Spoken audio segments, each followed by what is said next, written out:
What's poppin', what's crackin', what's going on, what's up? I wanted to do a quick video talking about the barista that was crying and how people got way too upset, that this barista got way too upset. Like, it's like a double snowflake effect. I'm like, what? You're being a coward, you're being a weak, and that's, you being offended makes me offended. I feel like it's kind of weird. Like, how dare you go on the internet and complain? Now I'm gonna go on the internet and complain about you going on the internet and complaining. Like, that's the first, the issue, right? A lot of people made posts about this barista. They are trans. They did get misgendered, and they mentioned that too, but that was not their biggest grievance.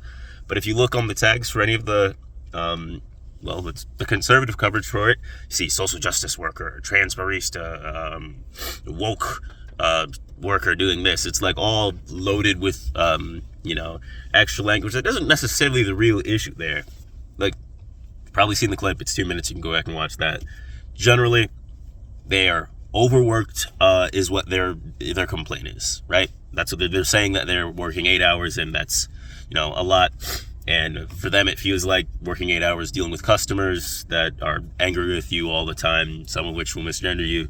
That's super stressful. And more importantly, the longer part of the complaint, the manager took themselves off the schedule so they don't have to help or deal with situations. That's like the whole thing. It's all of it. And they were crying in the storage room.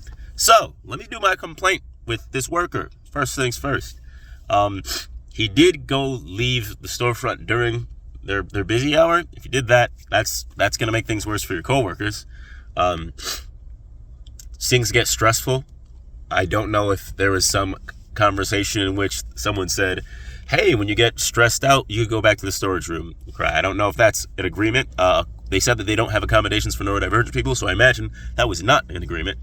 Unfortunately, when you're at work, you do have to work through those stressful moments. Unless someone's like physically assaulting you, I don't think they have any protections for if someone misgenders you, you get to leave. That's not a thing, unfortunately, for you.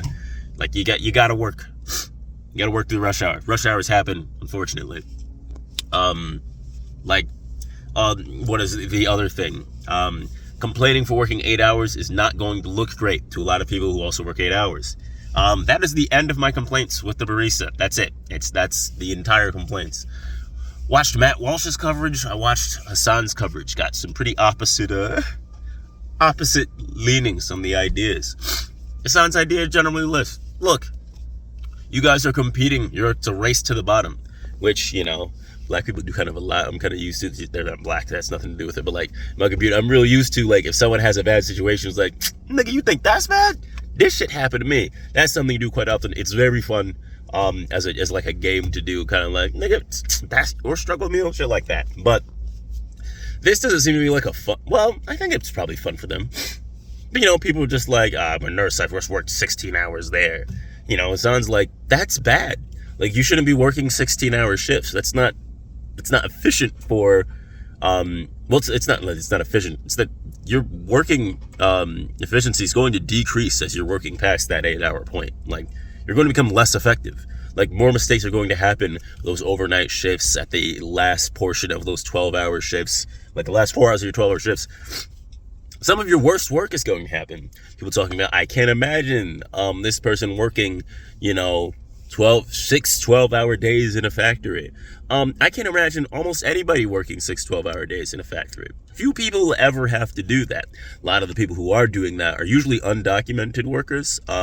Most people aren't getting scheduled like that, because if you're, a documented worker, you gotta get paid overtime for that, and companies don't like paying overtime for stuff like that, but they don't have to do it for documented. That's another point for another time. But those people do hate that. I imagine they're not crying about it. I imagine they're probably got a little bit more grit, a little more grind. However, just because their situation sucks worse doesn't mean a person can't cry about their situation that doesn't suck as bad. I got a pretty shit spot right now. As it stands right now, you see I'm recording in the car instead of recording in the house. I don't have a house right now. Your boy almost right now. Right now for work, I'm just doing Uber delivery. But as you see this car does not work.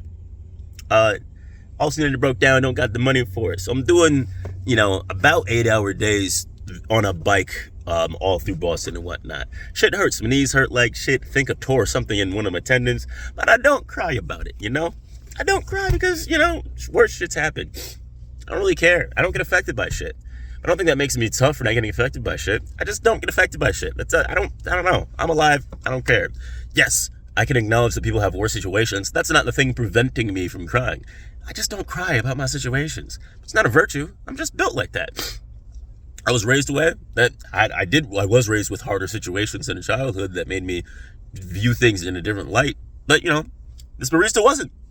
He clearly was raised in a more sensitive manner. Also, they're not virgin. They don't cry. The interesting thing is, for, Matt Walsh talking about, I've worked 10-hour days. You don't see me crying in the closet. You work 10-hour days, researching on your computer, sitting down with being the boss. Like, your 10-hour day is not even, even if you did all the same work and you were standing all 10 of those hours, right? Like the factory workers were, right? Like anybody in manufacturing, like a construction worker working out in the heat. Like, maybe I'd care about your example, but Matt Walsh, your example is dumb as shit. Anybody would love to work your 10-hour day. You're the boss. You've got 1.8 subscribers on YouTube. Nigga, that shit's easy. And you're getting bread for that shit, bro. You're getting paid. Unless you don't have ads on. I don't know if you might actually be demonetized with some of the transphobic shit that you be saying. Assuming you're not demonetized, you should be getting bread. Like, your job shouldn't, your job's not hard, right? Your job's easier than the barista's job. Even working 50 hours a week, your job's easier than the barista's job. You don't have to think that hard. You're just talking about news. I'm talking about news right now. I'm doing the same shit in a fucking car right now, bro. Like, it's not difficult. So I don't want to hear it from you. People in the comments at least have hard jobs. But again, I'm going to go back to what Sam was saying. You guys are acting like being fucked harder is a virtue. And I'm like, that's a good point. These people are out here talking about, my job is way harder. Yes, it is. I'm not crying. That's good that you're not. But what is happening here? Yeah, I mean, right now you're whining that someone else is whining. That's kind of bitch made. I'm just imagining any other situation that's happening. I mean, actually, no. To be fair, that's kind of how, I was talking about black people, right? That's kind of how, black parents raise their kids. The kids come in crying. What you crying for? You ain't got I'll give you something to cry about. You ain't paying no bills to be crying in this house. So you know what? My subjective experience, that's not unfamiliar. That ain't nothing new. You're not allowed to cry unless whoever's in charge of you deems you're allowed to cry. I do think that's weird though, right? Like, people are like complaining that they went to the internet. So what? Don't watch it, right? All conservatives are always talking about, look, if something offends you, you don't have to look at it. You don't have to say anything. Just move on. Yeah, but you guys are getting offended. And your guys are watching this, and you guys are like, how dare you have feelings? Not like, so strong, man. How dare you be emotionally weak? How dare you be emotionally unstable? Or you can't work your job? Yeah, they can. They post it on TikTok. You can stroll past it. You don't have to watch it. I feel like it's so freaking weird that this has people so offended. Look, somebody was cringe on the internet. Why's my voice getting so high? Somebody was cringe on the internet. That's it. That's the whole story. That was too much for y'all. All right, that's really all. If you like what you saw, leave a like, do a subscribe, do a crime. I'm just kidding, don't do a crime. I'm out.